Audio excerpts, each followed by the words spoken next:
what I've done actually so far is emailed various good folk this morning some sort of broad conversation topics, which I can lead them through. And so I'll probably hear a bit from our expert panel here, and then we'll also throw open to some discussion from the floor. Sound good? Excellent. We don't have any other options. Unless someone wants to take over chairing, which would be fantastic. So of my predetermined points, the one that popped up first in our talks before was around data sovereignty. So I was going to throw Nick under the bus and make him go first, and Jamal's handing off to him, which is brilliant. But I'll say, who would actually like to talk about data sovereignty and perhaps their institutional perspectives on that? Oh, Ben might like to. Yeah, Jamal's dishing it out straight away. Ben, anything about data sovereignty you'd like to say? Hi. I'll start briefly by saying mihi atu ki a koutou, Ben te aika tōku i koa no o tipoti kaiapoi taranaki a hope. Data sovereignty is sort of not really a Māori term, it's a term we use to try and capture something that's much broader, but ultimately the word sovereignty refers to the ultimate power. It goes beyond governance and into which we refer to in Māori terms as kawanatanga.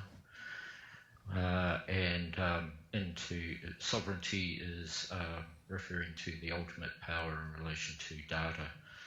So it's a bit higher than governance, and it's not really a sufficient term because Māori think about this in terms of mana, and mana was never ceded to the Crown, but we sit down beside our friends and try and work through stuff to find solutions through mana and whanaungatanga, which is a respectful relationship.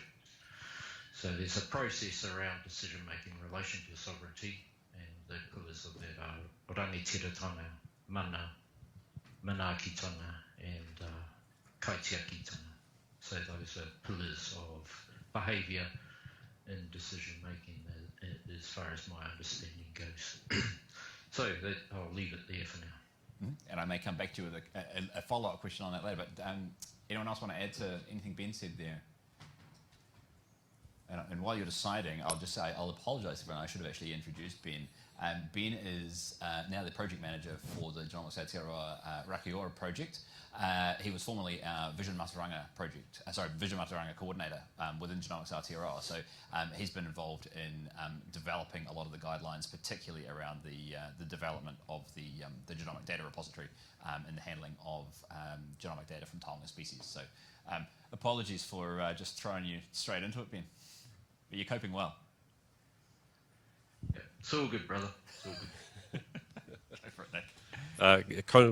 Ko Nick Jones taku ingoa, ko Ngāti Kahungunu ki te Wairoa, te iwi, no te tairawhiti aho. Kia ora. Thanks, Ben. It was good that we threw to you first. Someone who knows at least a sort of a very active community view of what's going on nationally. I feel like a bit of an imposter, right now, and certainly in this manel that we've got up the front here, which, at least we are talking about some aspect of diversity and inclusion, which is great. It's been really, really wonderful for us over the last couple of years inside NESI, our sort of national eScience and HPC investment, trying to think about what is the relevance of core sort of computing infrastructure and data infrastructure in the context of Te Ao Māori, and how do we bridge between what can be seen as a very sort of technology and technocratic view of the world and a very humanistic view of the world, particularly in the local context of Te Ao Māori. So one of the ways we've been doing that is to look at where are our relationships, where are our partnerships, where can we respectfully and empathetically gain an insight and an understanding of what the expectations, the needs, the tikanga, and what the kaupapa is about when it comes to looking after data and that sort of custodial role, that governance role. We really want to build that up through relationships, through experience. We know very little about this space. So working with Ben and through Ben, understanding really what the Kahui are looking for, and what the iwi communities that Ben's brokering with and partnering with and bringing to the table what their expectations are around governance protocols, and how that can really translate into our behaviours, our controls that we put in place in systems, and the relationships that we build with people like Ben, who are really at the coalface and really do understand this stuff. So it's very much a journey that we're going on.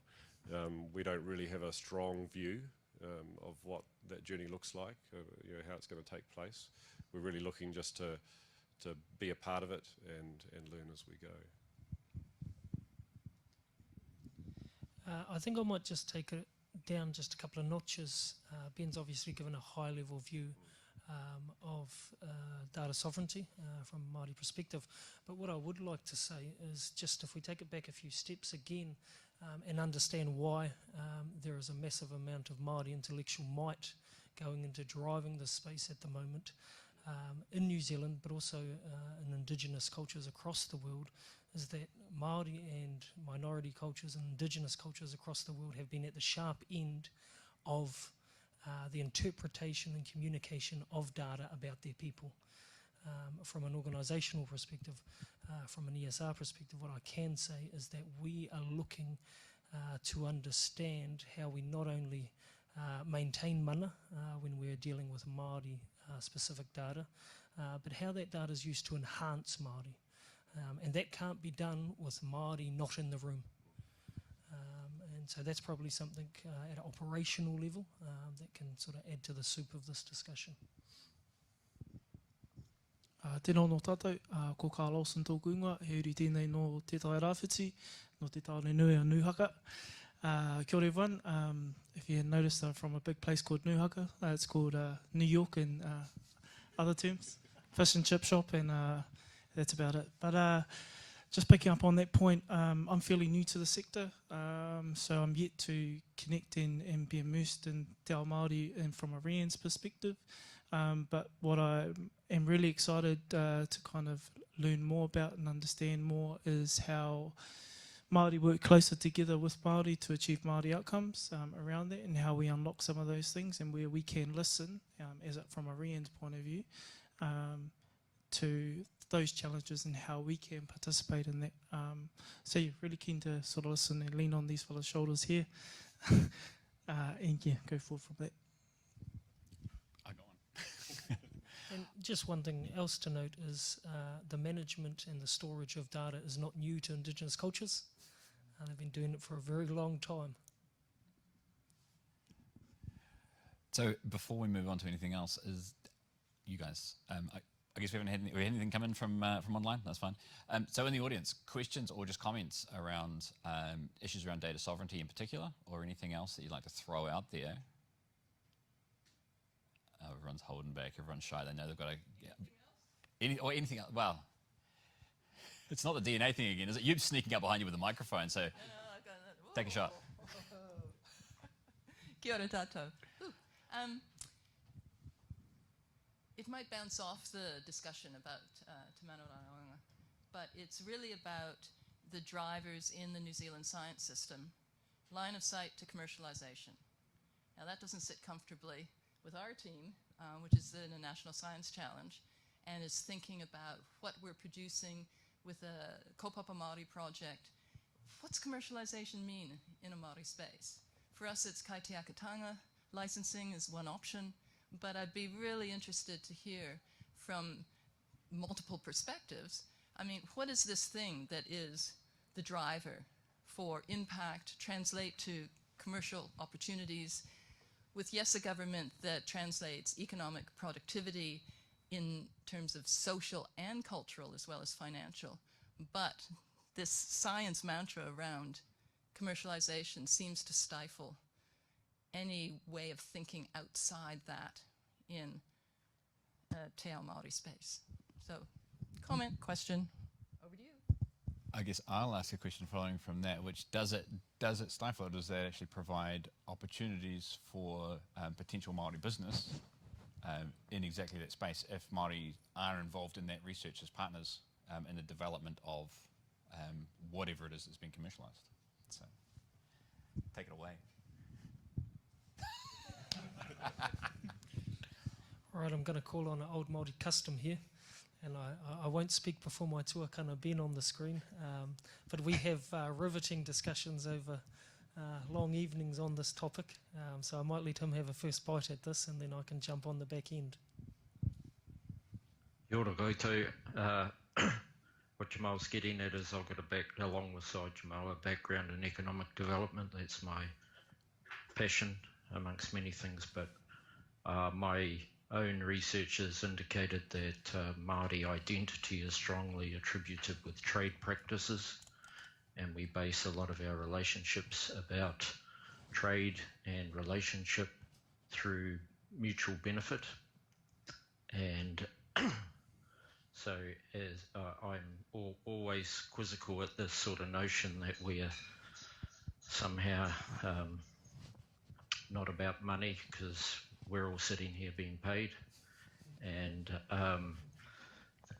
as Māori, we need to become comfortable with that, and as professionals, we need to become comfortable with the notion that commerce is important, and it helps growth alongside other factors, but they're use the term triple bottom line, I suppose. Social outcomes are part of that, and it's having that clear distribution across all of those areas of importance within society that is the key. So we do know there's impacts in those spaces, and that we can grow financially, socially, and as a people into the future. So over to you guys. Yeah, just to add to that, I think there's a key space around mutually beneficial, and where that exists, these, commercialisation, economic development, growth of the science and research space, they're not mutually exclusive. And being from quite a significant trading village in the South Island, pre-contact and early contact, we engaged with our environment and traded on the wealth of that environment with the newcomers to this country, and we did it really well. It came to a point where that wasn't acceptable, and those resources were removed. However, that's another story. But where there's mutually beneficial and it's advantageous for Māori to be a part of it, Māori will partner. I think one thing we have to be clear about from the outset is that Māori aren't brought too late to the party. You get a call, you're the last ticket to the dance. You feel like you're the last ticket to the dance in that room, whether it's said or unsaid. So having Māori in the discussion, in the room, from the early stages, from the outset, is always best practice. Yeah, even the statisticians get us invited in before you. I think you just won before, that's it. So just wanted to tautoko Ben and Jamal's comments, and I guess that we're moving Mick a little bit, not to do your job for you, but a little bit into the research and partnership with Māori. One of the conversations that we've been having locally at the University of Auckland has been around Māori data sovereignty, and how do you build up the capability at an institutional level? And we heard from Laura and Brian just before about that work. And there's a real question in there around, if you look at the percentages of Māori staff within the research system, are we looking to Māori staff to lead that work? And this emerging conversation, perhaps for some of us, around the sort of cultural capital and the way Māori staff are expected then to lead certain protocols and practices. And how much do we focus, therefore, on lifting participation rates in the workforce, and that's the answer? And how much do we focus on partnership in different ways? Is it partnership with always Māori in the lead position, or do we need to have a much more sophisticated conversation around allyship and the responsibilities that fall on the rest of us as well? And so I think there's some really interesting space for us to navigate in that context as we think about that partnership and we think about what we're going to do in this space with data.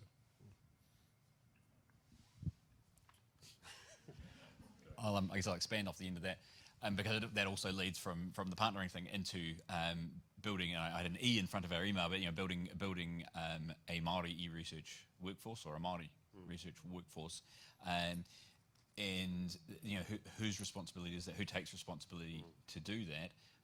And is it someone like me, who is obviously not a Māori researcher, but can perhaps facilitate the training and the opportunities that need to be made available to really help empower those early career researchers.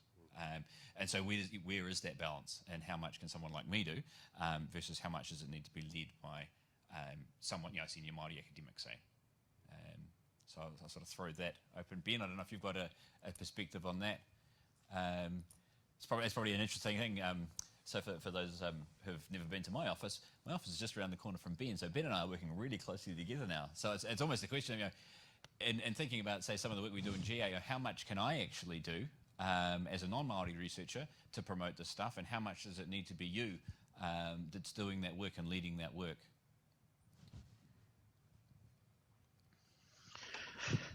Kia ora, yeah, leadership is a big thing, and Jamal touched on that. Once we get excited about data, understand it's very difficult for Māori to grasp at this point in time the importance of where data is placing us in the future and in the present. Data is the new oil. We can see that the value of that in the massive institutions like Facebook and such. It's Māori are lagging behind the exciting world that this is in terms of its potential, and having that messaging out there will empower leaders to understand its importance. Mick's very good at seeing opportunities to help grow understanding and skill around data science. But like most science in our education sector, it's lagging in the curriculum and implementation of curriculum, mainly because I think people don't understand where data is leading us into this future. And I believe that that's really the key in terms of people like us in institutions, is to get the messaging out, particularly at this time with COVID, a great opportunity for the science to shine. And we are sort of missing that in the broader sense. It's right at the forefront of people's minds right now. Never before has genomic science been in the living room of homes throughout the country, and we're right there right now, but we're missing the opportunity to show how important this science is and bring people into it. Hope that adds to the cordial. Went a bit off tangent, of course. You want to add to it? Yeah, just to add a bit more into that, probably from a different perspective as well. Our tamariki, they go out into the ngāhere with their kaiako, and knowledge is shared freely and openly with them as custodians of that information. They go through and learn all these stories about tāne mauta and a whole bunch of other stories that whakapapa back to that whenua. When we grow up a bit more, we get a bit more scared around how we share that information and where that information is going to be stored. When I think about it from a kaupaka perspective, especially at Te Matatini is probably the biggest stage at which you'll see a whole bunch of Māoris all there performing kaupaka. With a whole bunch of people moving away from their homeland where kaupaka is now, a lot of that content is shared via the Facebooks and all of that kind of stuff, because we don't have the opportunity to get back weekends to have a big kaupaka session to learn a whole bracket. So yeah, it's been really interesting to see that shift. It has taken a lot of time, and just toward the words that Matua Ben mentioned. But yeah, we're getting there. But yeah, that whole concept around where it's going to be stored, where technology is going to take us in regards to accessibility, that I think is going to be really interesting for us to kind of navigate our way through that in particular. I hope that added. Of course it added. And just one other thing, and Ben touched on it around, I've got a 9 and 10-year-old, 2 boys, 9 and 10, and they're talking about genome sequencing. How do we give access to the massive amount of knowledge that sits in our institution? How do we communicate it outwardly so people see themselves in that knowledge? It's not something hidden away in buildings that don't look like the buildings I grew up around or don't look like the buildings that such and such grew up around. But it's our knowledge, it's New Zealand knowledge. Māori have been seekers of knowledge for a very long time and will continue to be so. But there are these invisible barriers that say this knowledge is over here and your knowledge is over there. Actually, we're just talking about knowledge. It's all the same thing no matter where you go in the world. All right. Online question. This question is from Ingrid. How can embracing Māori data sovereignty help us to test and revisit ideas of open research, and in particular open science and data? It sounds like a great question for Mātua Ben, who's thinking exactly about this at the moment very actively. Can we pass to you, Ben? Kia ora. It is very tricky because there's a lot of red flags for Māori around the notion of open knowledge, because freedom often comes at someone else's cost and someone else's loss. Freedom of action is not unlimited, and it's usually limited by its impacts on the rights of others. So when we understand what open data means and open research and knowledge flow, we need to understand that indigenous people have lost, and at the cost of other people's right to be free. So there's always a cost and there's always a limit, and that's understanding the boundaries of open access and open data is really important. And the way the world is moving is towards regionalisation again. For example, in China, there are some moves to firewall the internet and create spheres of influence, and being on one side of that or the other is advantageous to those inside or outside. There's different spheres of influence going on, and the global movement around knowledge is usually at the cost of something. Nothing comes free, even though we'll put it up to the cloud because we think it's free. It's being held somewhere else, and for Indigenous people being subject to the laws of someone else's country, we find our rights and authorities as treaty partners extinguished at that point. So it is a very, very difficult space to be in, but maintaining our national interests is crucial, and Māori being able to maintain our mana amongst that is also very important. So it's being able to differentiate as when is a global context appropriate for knowledge to flow, and when is it appropriate to retain it here for the benefit of our country. And being able to discern that on a case-by-case basis is really important.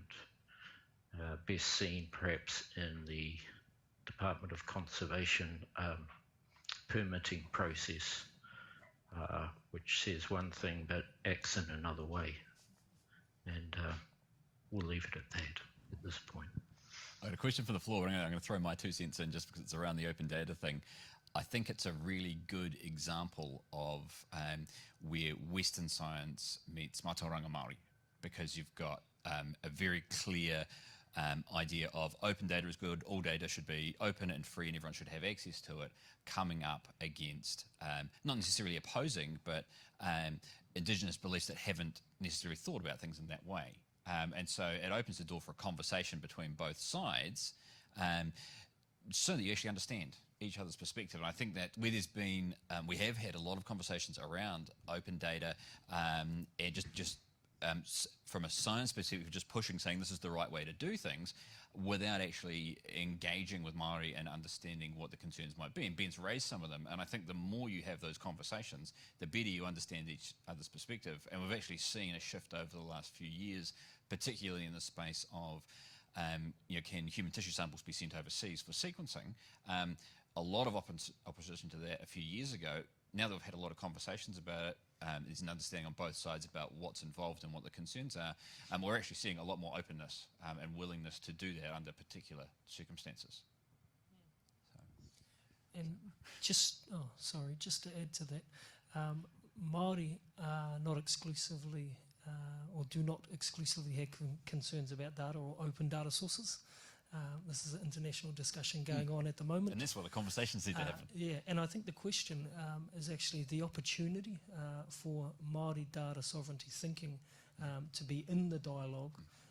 Is the opportunity that this is the most integrity-based, moral, humanistic approach to open source data. And so that's the opportunity end of the question, I think, that is there if we engage well with Māori and other indigenous cultures. To the floor. There's another question from the online, Leah. She said, isn't fair data the better way to go then, alongside the CARE principles? The CARE, CARE. Yeah, so that's what I wanted to add to that as well, is the F in FAIR stands for findable. And I think that's in terms of having reproducible and clarity of data. That's the way that we should be going, and also internationally things are moving about you describe where this data can be found and you document the characteristics of the data so that you still solve the reproducibility problem, but that you retain the data in those ways where it can be ethically handled and you can have the right impacts for the people that donated the data.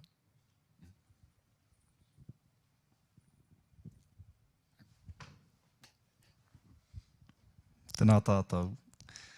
Korere noa rangi taku ingoa, I uru tēnei ngō ngārua ine.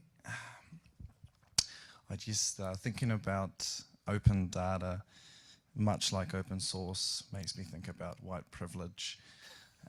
Open things being open source, for instance, or open data means that if you have the opportunity, or if you are born with the privilege to be able to access your data or access code, for instance, then you ka pai koe, then you have the keys to the kingdom.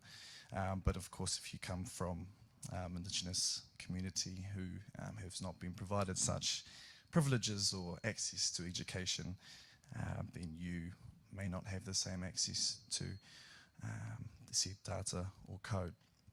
So I guess I think something that's maybe been touched on just recently here is about making sure that we have equitable outcomes in terms of education for Māori, so that we can have more Māori in these spaces, and then we can have more Māori in research, eResearch and tech across the board. So it won't be a problem or a question about equity or what is open to whom and who can access what. And so I think that's maybe where some of the conversation needs to go back to. Kia ora. Kia ora. Can I send that your way? Because I wanted to ask the question. We have a pretty good, thanks to Nessie, national training set up in the carpentries that we roll out around CRIs and universities. Yeah. And is there any reason that we can't expand that further and start actually taking some of that data science, genomics, all that sort of training out into the community more, which starts to bring some of those opportunities to individuals and communities who've just never had exposure to that. And it sort of accelerates that process of getting it into a school curriculum or getting people through to university. Yeah, kia ora. I think there's a really interesting comment there around the balance of opportunity and the things that we're going to need to do, and rushing straight to open data when we haven't thought about, how do we give the opportunity for access, the opportunity for use and exploitation to the communities that we want to invest governance in, ownership in, mana in. I think that's a really interesting sort of pathway for us to understand.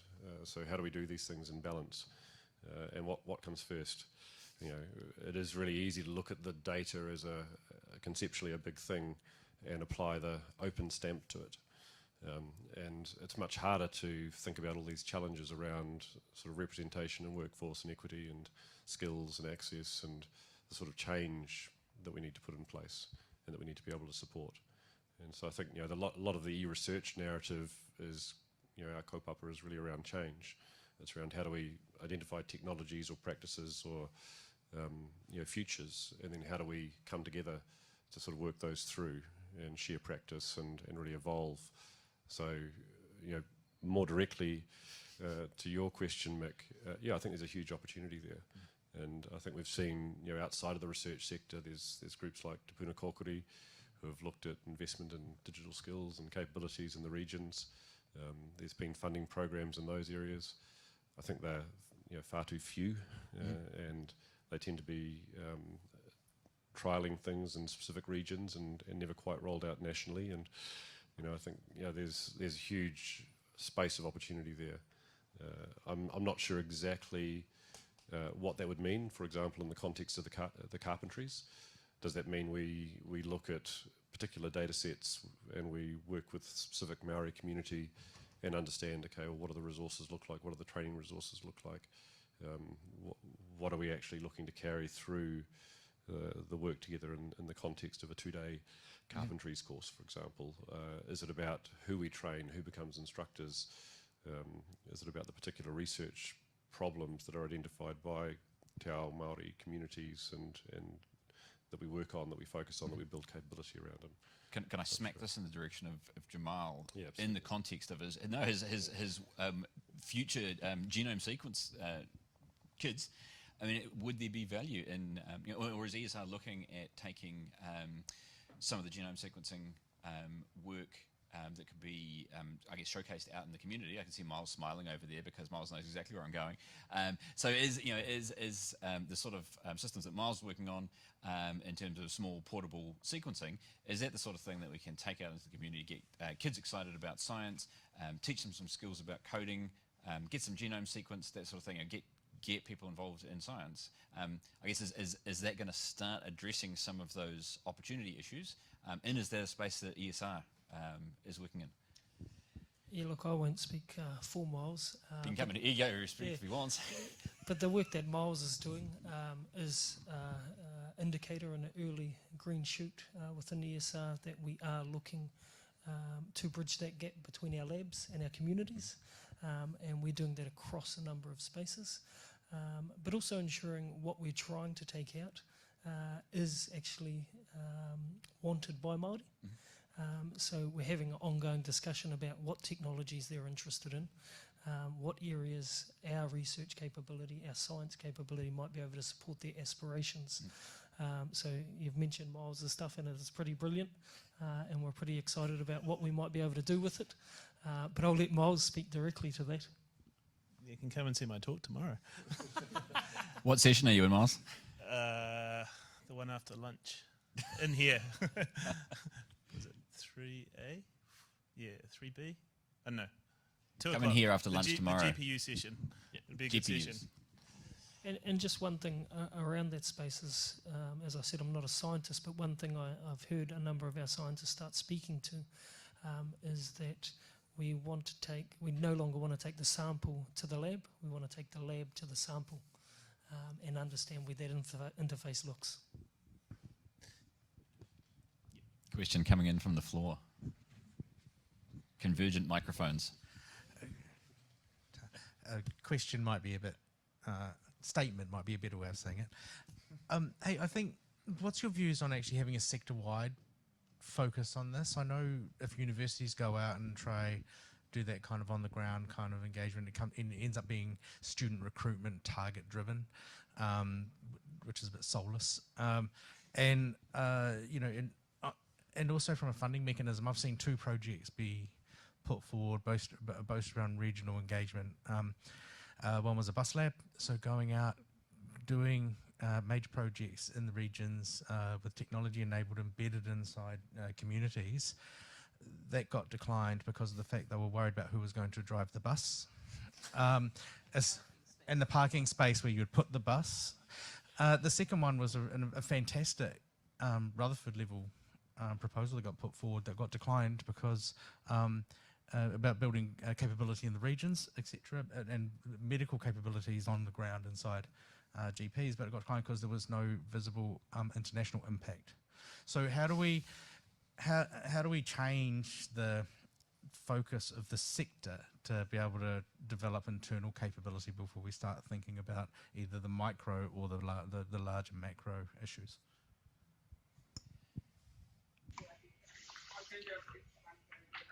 I'll comment on that if you don't mind.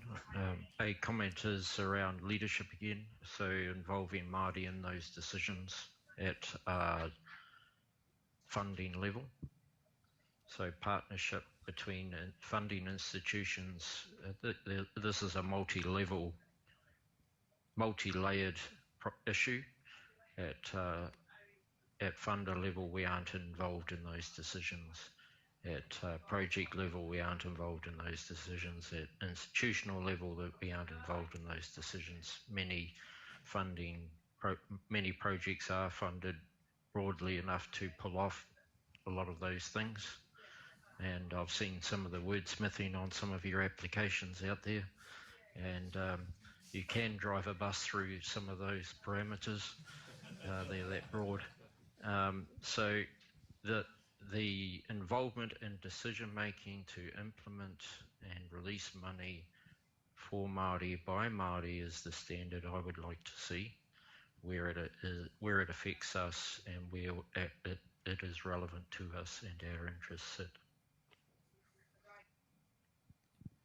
I think I'd like to make a comment too from an institutional perspective that if your institution has moved into, I guess, the yellow or the green zone, then you are partnering with Māori, and so you've got Māori involved in the decision-making process around how your institution is spending funds.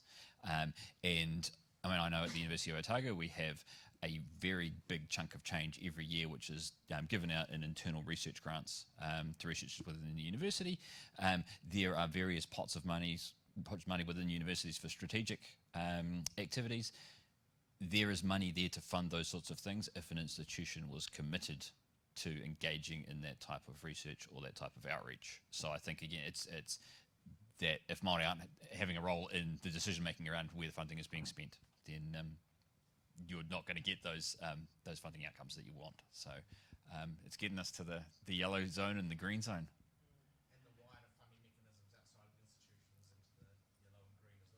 Yeah, and I think that's the sector approach, isn't it? That yeah.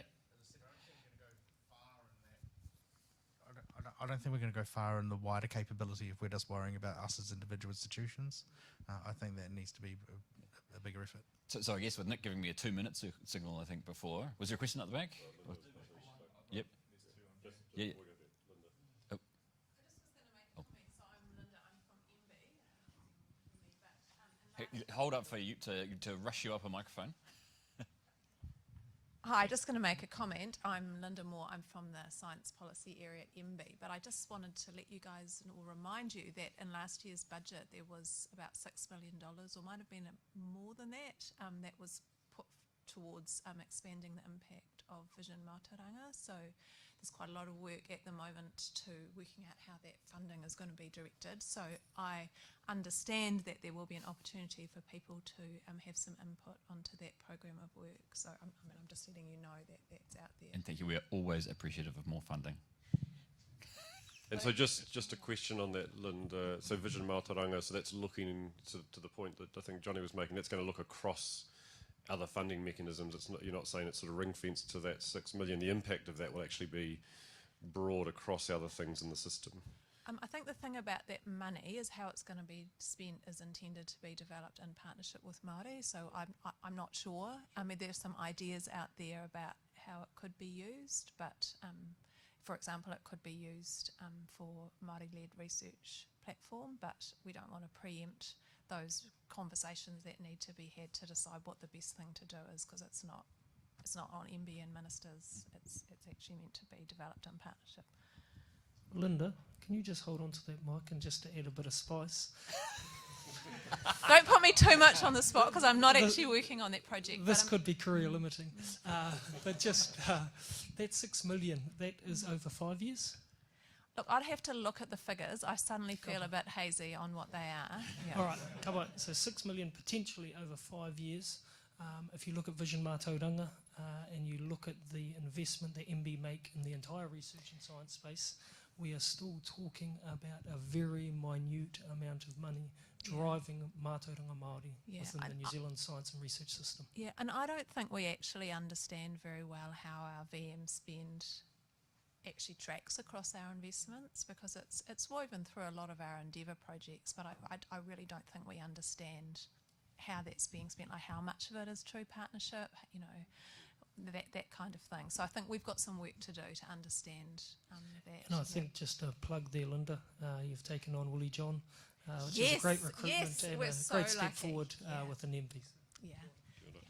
I'm receiving multiple signals around timing. Did we have a quick question from online that we can deal with? Yeah, this might actually kind of. Linda might be able to answer this as well. This one's from Laura. Do you want to come down, Linda? Yeah. Is there a role for MB's SSIF data science platform projects to upskill, bring research into education as the cause of the funded to within their topics? Do you want that one, Linda? Yeah, well, I actually think that's really interesting, because a lot of the proposals that came in for those data science platforms wanted to fund a whole lot of Māori PhDs, and the feedback that we had that there simply wasn't the pipeline. So this is what you guys were talking about before, that it's not just about you know, the people that are already in the system, it's about growing the people that are coming in. So I think all of those platforms have been thinking about this stuff, and I would encourage you all to look at what Te Hiku Media is doing with their project, because they've got a really amazing approach to building capability in their local community, and it's an iwi-led project. Just very quickly, I know we're time's up, but ministries and ministers respond really well to sector-wide approaches saying, we've got the solution for you. And then ministries will listen to that, and ministers. So for institutions to come together and be able to say, this is the solution, the ministers and ministries will go, great, I've just had a great idea, I've found the solution, and then promote it as if it's theirs. But that is a mechanism. You see it in the banking sector, for example. They come up with an approach, put it to the minister, and the minister will listen to it and say that the sector is behind this approach. So this is the importance of institutions coming together and creating a strategy and an approach to the science for the 21st century, as an example, and Māori's place in it. Just check the numbers so I can tell you that. The 6 million was actually for the Equity, Diversity and Inclusion Initiative, so that's a different one, and that's about institutions building capability. The VM initiative was actually 33 million, so it's a lot more, and I can't remember quite how it falls, but some of it is ongoing funding out into the future, baseline funding, so it's a lot more than 6, so this is well I checked. All right, I'm gonna unless there's something pressing, I'm gonna draw us to a close before Laura comes down and snatches the mic away from me. So before we finish up, I would like to thank all of our panel participants.